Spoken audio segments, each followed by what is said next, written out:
la forêt, elle a plusieurs utilités pour l'être humain, bien entendu.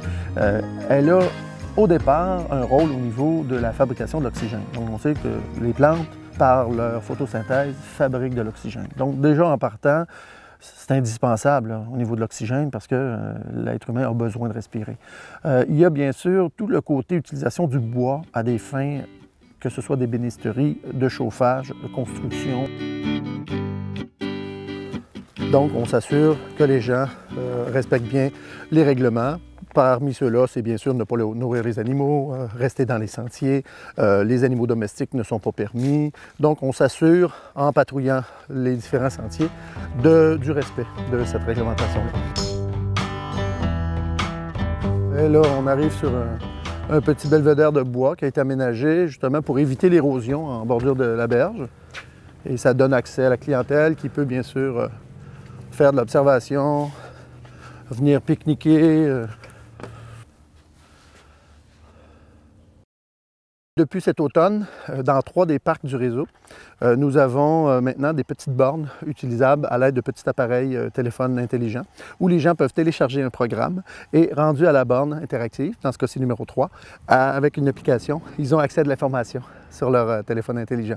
Donc, à cet endroit ici, ils peuvent avoir accès peut-être au paysage qu'ils ont devant eux, qui peut-être fait référence à la villégiature. La forêt, elle est assez autonome par elle-même. Je dirais que, à part quelques petits exercices ici et là où on peut l'aider en extirpant certaines plantes exotiques, la forêt n'a pas nécessairement besoin d'un grand coup de pouce. Elle travaille par elle-même, les feuilles tombent au sol, ça lui fait de l'humus, elle s'auto-régularise par elle-même. Les plus grands arbres font de l'ombre, ça fait mourir les arbres qui n'ont pas besoin d'ombre. Il y a d'autres arbres qui aiment l'ombre, qui vont pousser. Alors tout ça se fait dans un cycle tout à fait naturel. Alors je crois que la forêt, c'est une grande ado. Alors, concernant la coupe des arbres dans le réseau Parc Québec, il est très rare que l'on en coupe. Et quand ça se fait, il y a 2 raisons à cela. Il y a soit qu'un arbre soit tombé dans le sentier, à ce moment-là, on le coupe pour dégager, bien sûr, le sentier, permettre aux gens de continuer de circuler ou à la machinerie, ou si un arbre est considéré comme étant dangereux. Il n'y a rien de plus vivant, donc, qu'un arbre mort, qui est visité par les insectes, qui est visité ensuite par les pics-bois qui vont s'en nourrir. Les trous que les pics-bois peuvent se creuser pour faire un nid peuvent ensuite être utilisés par des écureuils volants, par des chauves-souris, par des souris, etc.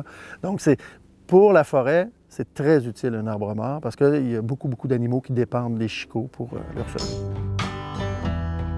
Toute personne qui a à cœur la forêt pour l'aider, aurait tout simplement à respecter le minimum de civisme, la réglementation en partant dans un territoire public.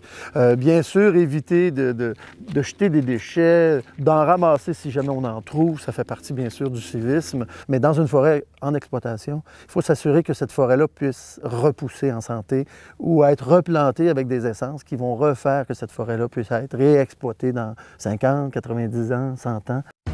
C'est des puits de carbone importants, hein, les forêts, ça permet vraiment d'emmagasiner le carbone en surplus que l'on a dans l'atmosphère. Plus on a de forêts, plus c'est utile. Donc, il faudrait, dans la majeure partie du temps, éviter la déforestation, favoriser le reboisement pour qu'on ait le plus de superficie forestière, quel que soit l'endroit dans le monde où on se trouve.